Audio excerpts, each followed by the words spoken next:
J'ai dépensé près de 8000 € en orthophoniste, en théâtre, en formation, en coaching privé pour améliorer ma voix et mon élocution. Les techniques présentées dans cette vidéo vont considérablement augmenter ton élocution et tu vas acquérir l'outil de base pour faire beaucoup plus d'argent si tu veux. Bonjour à tous, ici David Athias, on va faire une masterclass sur l'élocution et sur la voix. Comment savoir parler bien, comment savoir parler clairement. Parce que je suis convaincu que la principale arme que nous avons à notre disposition pour faire de l'argent, pour avoir plus de statut, c'est notre voix. C'est savoir communiquer. Ok, ceci étant dit, j'ai une question pour vous. Qui c'est qui fait le plus d'argent entre la personne A, donc c'est une personne qui communique bien, qui donne des conférences par exemple, qui a un profil sur Instagram, qui a un profil sur YouTube, ou une personne B, par exemple une personne manuelle? Alors, je ne critique ni la personne A, ni la personne B. Ce que j'essaie de vous dire, c'est que dans la majorité des cas, la personne A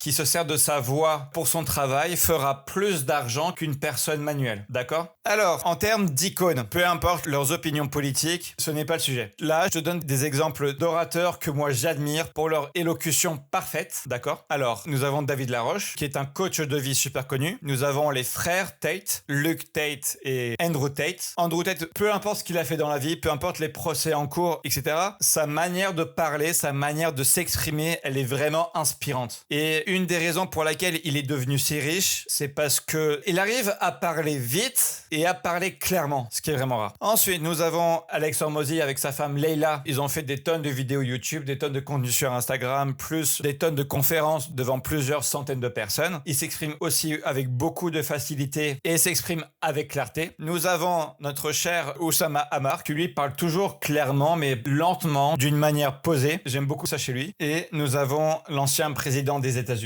Barack Obama, qui a une voix vraiment profonde, une voix puissante et qui est connu et reconnu pour ses discours impactants. Et en fait, je suis certain que la raison pour laquelle ces discours sont impactants sont non seulement les mots, mais aussi sa voix qui est profonde, qui a une fréquence particulière et une élocution parfaite. J'oublie probablement des tonnes d'orateurs, mais bon, je t'en cite 7 qui sont assez connus. D'accord? Pourquoi m'écouter? Pourquoi est-ce que tu devrais écouter un bègue te donner des conseils d'élocution? Je vais te dire pourquoi. Alors, tu ne peux pas savoir ce que c'est l'embarras de ne même pas pouvoir dire son prénom sans bégayer. Pendant 32 ans de ma vie, chaque fois que je me présentais, je m'appelle David, je bégayais sur le D, sur le D. Donc, en termes de première impression, c'est pas top, d'accord? Les bègues, ils ont peur de parler car chaque phrase, même je dirais chaque mot, c'est une mauvaise expérience, d'accord? Parce que c'est dur, ça demande de se concentrer. À l'âge de 32 ans, j'ai pris le temps, je sais. À l'âge de 32 ans, j'ai pris la décision d'aller voir une orthophoniste, enfin. Et en parallèle, je me suis inscrit au théâtre pour vaincre ma timidité et maîtriser ma voix. Ce qui m'a sauvé, clairement, ça a été cette combinaison de séances d'orthophoniste plus de séances de théâtre. J'ai pratiqué tous les jours, plusieurs fois par jour, quelques exercices simples qui m'ont fait passer de bègue sévère à quelqu'un de capable de parler en public. Donc, petite blague, vous êtes en train d'écouter un bègue vous donner des conseils d'élocution. Tout ça pour vous dire que si moi je l'ai fait, n'importe quelle autre personne, qu'elle soit bègue ou non, c'est possible de mieux parler. C'est possible d'améliorer ses compétences de communication. D'accord? Mes promesses que je te fais avec cette présentation qui se base sur mon expérience. Je te fais la promesse que les techniques présentées dans cette vidéo vont considérablement augmenter ton élocution. En 30 minutes par jour de pratique, tu vas devenir rapidement plus éloquent, plus charismatique et tu vas acquérir l'outil de base pour faire beaucoup plus d'argent si tu veux. D'accord? Troisième promesse, les exercices sont faciles à faire et peuvent être pratiqués plusieurs fois par jour. Plus tu vas faire de volume, plus tu vas acquérir d'expérience, plus ton élocution va s'améliorer vite. Donc ça, c'est comme pour la musculation. Plus tu vas en faire, plus tu vas progresser vite. D'accord? Alors, j'ai dépensé près de 8000 € en orthophoniste, en théâtre, en formation, en coaching privé pour améliorer ma voix et mon élocution. Je te partage le meilleur de ce que j'ai appris gratuitement, sans rien te demander, en retour. Je suis vraiment trop gentil. Ça, c'est mon orthophoniste qui me l'a partagé. Les paramètres de la voix, il y en a plusieurs. Alors, lorsque tu peux parler, tu peux jouer sur plusieurs variables, sur plusieurs paramètres, d'accord? Tu peux parler lentement ou tu peux parler très vite. Généralement, les gens charismatiques parlent lentement. Ils ne parlent pas trop lentement, mais c'est probablement au centre ici, d'accord? De mon expérience, pour les meilleurs paramètres, je parle pour moi. Pour vous, ça va être différent. Pour moi, dès que je suis au centre pour chaque paramètre, c'est là en fait où je parle le plus clairement, où je suis le plus éloquent. D'accord? Ensuite, la tension dans la parole. Est-ce que je parle avec des contacts doux comme ça? Ou est-ce que je parle avec des contacts durs comme ça? Et quand je parle, je serre les dents, j'ai la tension ici. D'accord? Moi, je suis là. L'intensité de voix. Est-ce que quand je parle, je chuchote?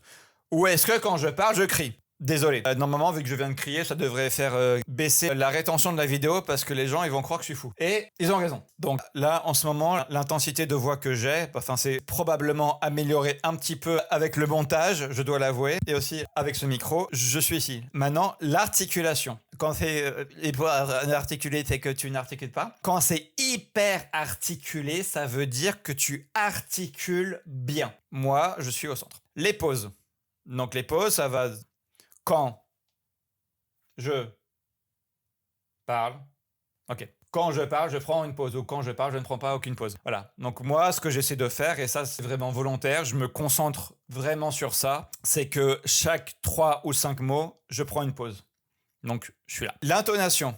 Alors, quand je parle, c'est d'une voix monotone, et puis voilà, ensuite, j'ai pas grand chose à dire, et puis il n'y a pas de haut, il n'y a pas de bas. Et ici, les modulations. Lorsque je parle, parfois je parle avec une voix haute, et parfois je parle avec une voix basse, et puis ça remonte, et puis ça va descendre. Moi, je suis au centre. Alors, dans le cadre de Andrew Tate, où est-ce que Andrew Tate se trouve ici? S'il vous plaît, dites-moi dans les commentaires si jamais je me trompe. Andrew Tate, en termes de débit de parole, je dirais qu'il se trouve ici. D'accord? Rapide. Dans la tension de la parole, je dirais plutôt là. Quelque part. L'intensité de la voix. Je dirais ici. Il fait exprès de parler fort. L'articulation. Alors, je dirais ici. Les pauses. Il prend des pauses rarement. Donc, il prend jamais de pause de 3 secondes, 2 secondes. Donc, je dirais que voilà, ça doit être là. Et pour l'intonation, il ne parle clairement pas avec une voix monocorde. Je dirais qu'il doit être ici. Ensuite, on va prendre un autre de mes idoles, Barack Obama. Alors, Barack Obama, en termes de débit de parole, je dirais qu'il se trouve au centre. D'accord? Dans la tension de la parole, pareil, au centre, dans l'intensité de la voix. Il a une voix extrêmement puissante, donc je dirais quelque part ici. L'articulation, je dirais aussi quelque part ici. Les pauses, il va dire une phrase puissante, une phrase avec pleine de sens, et ensuite il va prendre une longue pause, donc généralement ici. En termes d'intonation, ici. Donc, quels sont les points communs parmi les gens qui ont des capacités, qui ont des compétences de communication fortes? Bah, ça varie, mais généralement, ce ne sont pas des personnes qui chuchotent, ce ne sont pas des personnes qui hypo-articulent, ce ne sont pas des personnes qui ont une voix monocorde, et ce ne sont pas des personnes qui, dans la tension de la parole, ont des contacts trop doux. Maintenant, voyons voir les raisons pour lesquelles je ne parlais pas clairement. J'étais déprimé, gros, je mangeais mal, je dormais mal. Quand on a une santé mentale et physique sous-optimale, le fait de parler, ça devient plus dur. Et ça, selon mon expérience, selon mes nombreuses conversations avec mon orthophoniste, selon mes nombreuses représentations théâtrales avec d'autres personnes, c'est normal. Spécifiquement, lorsque l'on dort mal, parler, ça devient beaucoup plus dur. Mes mâchoires étaient fréquemment raides. Les mâchoires, ce sont des muscles, d'accord? Donc, je vais t'expliquer dans la suite, dans la présentation, pourquoi mes mâchoires elles étaient raides et qu'est-ce que je fais chaque jour pour les délier, d'accord? Je ne savais pas me relaxer sur demande. J'avais des nœuds musculaires partout, j'étais stressé. Et, bon, bien sûr, ça, je pense que c'est le point commun à quasiment tout le monde, à ceux qui ont des problèmes d'élocution. On veut parler trop vite. 5e, je n'avais jamais fait des exercices spécifiques d'articulation. Et enfin,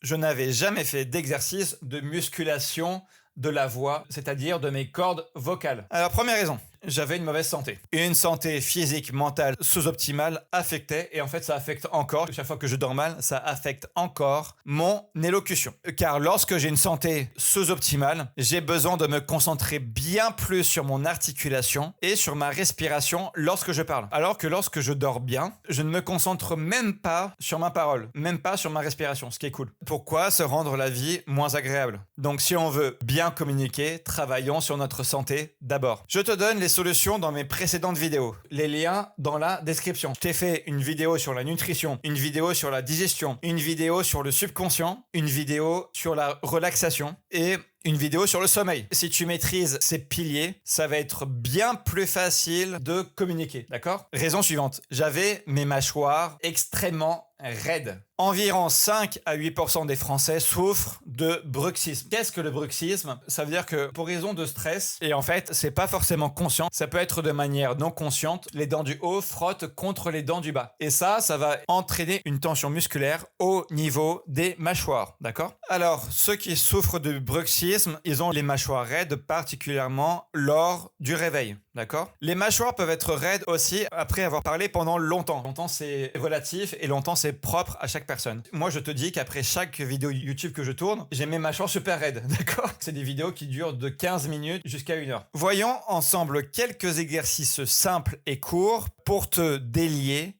les mâchoires. Promesse, si tu ne fais uniquement que ces exercices pour ta mâchoire, ton élocution va s'améliorer grandement sur le court terme. Victoire! Yes! Premier exercice, massage profond. Tu prends tes 2 pouces, d'accord? Tu les places ici. Tu vas avoir une sorte de creux ici, d'accord? Ce que tu vas faire, ça va être de chaque côté, tu vas presser fort et en parallèle, tu vas faire en sorte que le pouce, ça fasse une pression sur la mâchoire, d'accord? En parallèle, tu appuies fort et descends lentement, lentement, lentement, lentement. Donc, ça va être comme ça. Donc, tu vas faire ça 3 fois. Fais en sorte que chaque descente soit lente. Je n'ai pas de mesure de temps. Ça peut être 10 secondes, 15 secondes, 20 secondes. Plus c'est lent, mieux c'est. Si tu le fais bien, ça va faire un tout petit peu mal, mais c'est normal. Donc, presse et descends. Ok? Exercice numéro 2. Ça, c'est un pistolet massant. C'est normalement fait pour le dos, pour le cou, pour les jambes. Mais j'ai remarqué que pour les mâchoires, ça marche très bien aussi. Alors, en fait, je vais faire là, ici, là, de 20 à 30 secondes. Je vais faire plus haut de 20 à 30 secondes. Je vais faire en bas, ici, à gauche, à droite. D'accord? Et ça, je vais le faire pour la mâchoire gauche et pour la mâchoire droite. D'accord? Ça, c'est un pistolet massant que j'ai acheté sur Amazon. Pour le lien, comme d'habitude, ça va être dans la description. D'accord? Bâillement forcé avec bruit. Donc, je te montre. Donc, lorsque je dis bâillement forcé, ça va être... D'accord? Mais si je dis bâillement forcé avec bruit, ça va être... Ok. Si tu fais cet exercice bien, tu devrais sentir ces muscles ici s'étirer. D'accord? Ici, là, ça va s'étirer. Moi, cet exercice de bâillement forcé, je le fais 2 fois jusqu'à 3 fois par jour, d'accord? Et je vais faire 10 à 15 bâillements forcés de suite. Dernier exercice pour les mâchoires, faire vibrer ses lèvres avec bruit. Donc là, je te montre faire vibrer ses lèvres sans bruit. En gros, c'est être français, quoi. Maintenant, je te montre faire vibrer ses lèvres avec bruit. Sans bruit. Avec bruit. D'accord? Donc tu vas le sentir tout de suite. Le fait de faire vibrer ses lèvres, c'est un autre exercice pour faire en sorte que tes mâchoires, elles soient déliées. D'accord? Ok. Raison suivante pour laquelle je ne parlais pas clairement. Je ne savais pas me relaxer sur demande. Donc savoir se relaxer, c'est vraiment très important. Même si on est stressé, même si on n'a pas d'argent, même si on a des problèmes de famille, même si on a des problèmes, etc. C'est très dur de se faire une situation dans la vie si on est littéralement une boule de nerfs, d'accord? Premier exercice. Tu peux faire une méditation guidée ou non guidée. Donc minimum 5 minutes. Tu en as des tonnes qui sont gratuites. Je te mettrai certaines playlists que je trouve correctes dans la description. Playlist Spotify et playlist YouTube. Exercice numéro 2. Pour se relaxer. Prendre 10 inspirations courtes suivies d'une expiration bien plus longue. Donc je te montre comment. Donc inspiration courte avec le nez et expiration courte avec la bouche.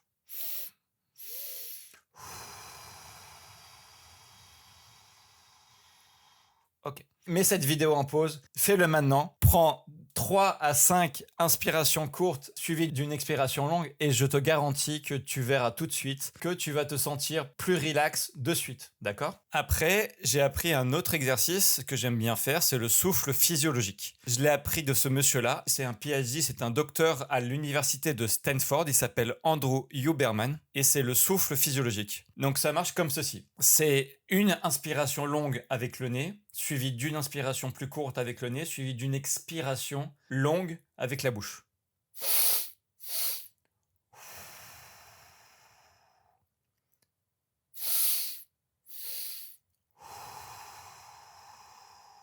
Alors, je sais pas s'il y a des études sur ça, mais en tout cas, pour le lien où il en parle dans la vidéo, c'est en anglais. Je mettrai ça dans la description de cette vidéo. Et effectivement, moi, je le fais, le souffle physiologique, chaque fois que je me sens stressé et après chaque séance de sport. Et effectivement, ça me relaxe, d'accord? Ça me permet probablement de faire en sorte que la cortisol, l'hormone du stress, baisse. Ok. Et le quatrième, que j'aime bien faire honnêtement tous les jours, une micro-sieste, 15-20 minutes. Il y a cet effet magique avec les micro-siestes que lorsque l'on dort 15-20 minutes, on se réveille bien plus frais mentalement et bien plus frais physiquement. D'accord? La principale raison pour laquelle nous ne parlons pas assez clairement, c'est parce que l'on veut parler trop vite. Ce que mon orthophoniste, elle m'a fait faire durant les premières semaines, ça a été de conscientiser, pouvoir, après chaque phrase, pouvoir détecter quel était le volume de ma voix, quelle était l'intensité de ma voix, quel était le débit de parole, quel était le ton, etc. Premier exercice pour toi. J'aimerais que chaque fois que tu parles, soit tout seul ou soit quand tu parles à d'autres personnes, que tu conscientises lorsque tu parles et que tu prennes une pause volontaire, exprès, après chaque phrase ou après chaque X mot. Parler trop vite, ce n'est pas charismatique. Quand tu penses à Barack Obama, l'un des aspects qui le rend charismatique, c'est le fait qu'il prenne des pauses, d'accord ? Exercice numéro 2, s'appuyer sur les voyelles. Ça va permettre d'allonger les mots. Avec cette slide, je te donne l'exemple. Je parlais bien trop vite. Conscientiser quand tu parles et prendre une pause après chaque phrase ou chaque X mot. S'appuyer sur les voyelles. Bien sûr, ne pas faire en public parce que sinon tu vas être placé dans un asile de fous. D'accord? Tu peux faire ça seul sur un texte, n'importe quel texte, et ça, ce que ça va faire, ça va permettre pour la mâchoire, pour la délier, et probablement pour ton cerveau, pour lui apprendre que dans les mots, nous avons des partenaires, nous avons des amis, nous avons des alliés, et ces alliés, pour mieux articuler, pour mieux s'exprimer, ce sont les voyelles. D'accord? Troisième exercice. Lorsque l'on parle vite, on a tendance à parler avec la bouche ouverte petite. Et ça, la conséquence, ça va être que chaque fois que je parle vite, je vais prendre moins d'air. Donc, chaque fois que je parle, je me force à ce que je parle avec la bouche grande, ouverte. Et le fait de parler avec la bouche grande, ouverte, ça me permet à chaque fois de reprendre plus d'air. Et en plus, ça me fait parler plus lentement. Et je suis sûr que mon monteur appréciera. Parce que pour lui, pour monter, quand il y a moins de bégaiement, ça va être plus simple. Quatrième exercice. Pensez à prendre de l'air avec le nez ou la bouche avant de parler. Je vais te donner un exemple avec cette slide. Exercice 1. Conscientiser quand tu parles et prendre une pause après chaque phrase ou après X mots. Exercice 2. Ne fais pas une grande inspiration, fais juste... Exercice 2. S'appuyer sur les voyelles, allonger les mots. Les principales pépites de cette slide, c'est on parle trop vite parce qu'on ne prend pas de pause et on parle trop vite aussi parfois parce que l'on manque d'air. Moi personnellement, et ça c'est mon avis, en tant que bègue, parce que j'ai été au contact d'autres bègues aussi, moi je trouve plus agréable quelqu'un qui s'exprime lentement comme un autiste, d'accord, qui ouvre grand la bouche, qui s'appuie sur les voyelles, plutôt qu'une personne qui bégaye, voilà. Je ne me moquerai jamais des bègues parce que je suis bègue aussi, ça a vraiment pourri ma vie. Et en fait, le message que j'essaie de faire passer avec ma chaîne YouTube, avec mes vidéos sur Instagram, c'est que même un bègue peut influencer des gens, même un bègue peut faire des vidéos sur YouTube. D'accord? Chez nous, les êtres humains, tout s'améliore. Raison suivante, je n'avais jamais fait d'exercice spécifique d'articulation. Et c'est aussi probablement l'une des raisons pour lesquelles j'étais bègue sévère. Exercice numéro 1 pour améliorer son articulation.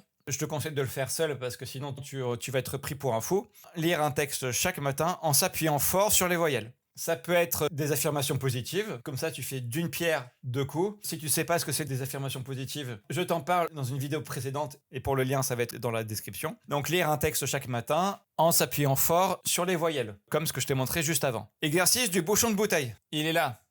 C'est un bouchon de bouteille. Alors, ce que tu vas faire, ça va être lire une suite de phrases dans la description. Ce sont des phrases qui sont volontairement compliquées. Par exemple, un chasseur sachant chasser sans son chien. Tu vois, par exemple, uniquement ce genre de phrase, mais avec ça dans la bouche. Et faire ça 5 minutes par jour. Ma 5e promesse. Si tu fais ça avant de faire une présentation, ta voix sera plus puissante, ton articulation sera immédiatement meilleure. Juste ça. Juste le fait de lire des phrases 5 minutes avec ce bouchon dans la bouche. D'accord? Je me rappellerai de ce moment toute ma vie où j'explique sur YouTube que de parler avec un bouchon dans la bouche, ça permet de mieux parler. Alors, pourquoi parler avec un bouchon dans la bouche? Ça marche maintenant. Ça permet de mieux parler parce que ça force, lorsque l'on parle, à avoir la bouche grande ouverte. D'accord? C'est pour ça que ça marche. L'alcool, je suis contre, mais si jamais chez toi, tu as une bouteille de vin, une bouteille de champagne, garde-le chaque fois avant de faire une présentation. Même pour pratiquer, c'est vraiment très bien pour des exercices d'articulation. D'accord? Ok. Maintenant, je vais te montrer 2 exos. Premier exercice. Madame Orthophonie, si tu nous regardes, celui-là, je te l'ai volé, donc je te remercie. Premier exercice. Badaga. Le concept, ça va être de dire à voix haute ce texte le plus rapidement et le plus distinctement possible. Je vais le faire une fois lentement pour te montrer, ensuite je vais le faire une fois rapidement pour te montrer. Badaga, padaga, bodogo, podogo, boudougou, poudougou, bidigi, pidigi, bédégué, pédégué. Ok, ça c'est lentement. Ensuite, tu vas le faire vite, plusieurs fois de suite. Badaga, padaga, bodogo, bodogo, boudougou, boudougou, bidigi, pidigi, bédégué, pédégué, badaga, badaga, bodogo, bodogo, boudougou, poudougou, bidigi, pidigi, bédégué, pédégué. D'accord? Ceux qui ont des problèmes d'articulation, comme moi, ils galèrent à faire la distinction sur le B et sur le P. En fait, on s'en fout un peu du da et ga, mais en fait, ils sont là aussi pour une raison, mais ils sont là pour prendre une pause. Mais ils sont là pour nous entraîner à faire la distinction claire entre le B et le P. Ensuite, exercice suivant, c'est le manala. Donc, moi, je le trouve plus simple. Pareil, je vais le dire une fois lentement et ensuite une fois rapidement. Manala, zavara, monolo, zovoro, monolo, zovoro, minili, ziviri, menele, zevere. Ça, c'est lent. Ensuite, le faire vite plusieurs fois. C'est que peut-être que tu penses que ça ne marche pas, mais j'en suis la preuve vivante que ça marche. Dernière raison, je n'avais jamais fait d'exercice spécifique de musculation de ma voix, de mes cordes vocales. Jamais. Alors, petit rappel, comment est-ce que l'on muscle sa voix? Muscler sa voix, c'est jouer principalement sur ce paramètre-là, sur le paramètre d'intensité de la voix, de savoir parler fort. D'accord. De savoir parler comme Barack Obama, de savoir parler comme Andrew Tate, d'avoir une voix avec une fréquence, d'avoir une voix profonde. Premier exercice. Je sais que ça fait beaucoup d'exos, mais ça, c'était ma garantie. Ma garantie, c'est qu'en 30 minutes par jour maximum, si tu fais ça pendant plusieurs semaines, mec ou femme, mec ou meuf, tes capacités de communication vont être démultipliées. D'accord? Ça vaut vraiment le coup. Et qui dit meilleure capacité de communication, dit plus d'argent. Exercice. Lire un texte chaque matin et après-midi, par exemple ses incantations ou par exemple ses affirmations positives, à voix haute, en mettant l'accent sur un des paramètres de voix ci-dessous. Une fois, tu pourras mettre l'accent sur le débit de parole. Une fois, ça pourra être sur l'intensité de la voix. Une fois, sur l'articulation. Une fois, sur le fait de prendre des pauses. Une fois, sur l'intonation. Une fois sur l'intonation. Et en fait, le but de ça, ça va être de trouver pour toi, parce que ça, je l'ai appris, ça change pour chaque personne. Comme je t'ai montré pour Andrew Tate ou pour Barack Obama ou pour David Laroche, les paramètres de la voix optimale changent pour chaque personne. Donc toi, entraîne-toi 2 fois par jour sur un texte, par exemple 5 minutes. 5 minutes le matin, l'après-midi 5 minutes, tu vas dire « Aujourd'hui, sur ce texte, je vais parler très lentement. L'après-midi, sur le texte, je vais parler très vite. » Deuxième exemple, ce matin, sur le texte, je vais hyper articuler. Cet après-midi, je vais un petit peu moins articuler. Dernier exemple que je te donne, ce matin, sur le texte, après chaque 2 mots, je vais prendre une pause. Cet après-midi, sur le texte, je vais prendre 0 pause. Et en fait, ces variables se mixent en fait. Tu vas pouvoir mixer le fait de parler vite avec une voix forte. Moi, en fait, la manière dont je travaillais avec l'orthophoniste, on se concentrait simultanément sur 2 variables, au maximum 3. Donc fais ça 2 fois par jour. Tu vas dire, ok, aujourd'hui je parle fort, mais en termes de débit, je vais pas parler trop lentement, je vais pas parler trop vite, je vais être au centre. Et en matière de pause, je vais prendre des pauses plutôt longues, des pauses d'1 seconde. Je pense que tu as compris le principe. L'objectif, ça va être de trouver tes paramètres optimaux de voix pour toi. Les tiens pour toi. Comment muscler sa voix? Deuxième exercice. L'exercice du shadowing. Je le fais chaque jour 1 fois par jour et je devrais le faire plusieurs fois par jour. Tu vas prendre une séquence d'une vidéo, par exemple 30 secondes, d'une personne qui parle sur un podcast que tu admires. Répète après lui en imitant son intonation, volume de voix, mouvement des mains, posture, etc. Moi, je m'entraîne avec des vidéos de Andrew Tate chaque jour parce que le fait de parler vite et le fait de parler clairement, c'est quelque chose que je trouve ça absolument incroyable. Et c'est une compétence que je veux avoir. Je veux être capable de parler vite, de pouvoir articuler et en plus de parler fort et en plus de parler clairement avec plusieurs tons. Ne pas parler comme ça sur un ton monotone. Alors, bonus, le body language. Comment notre corps doit se comporter lorsque nous parlons.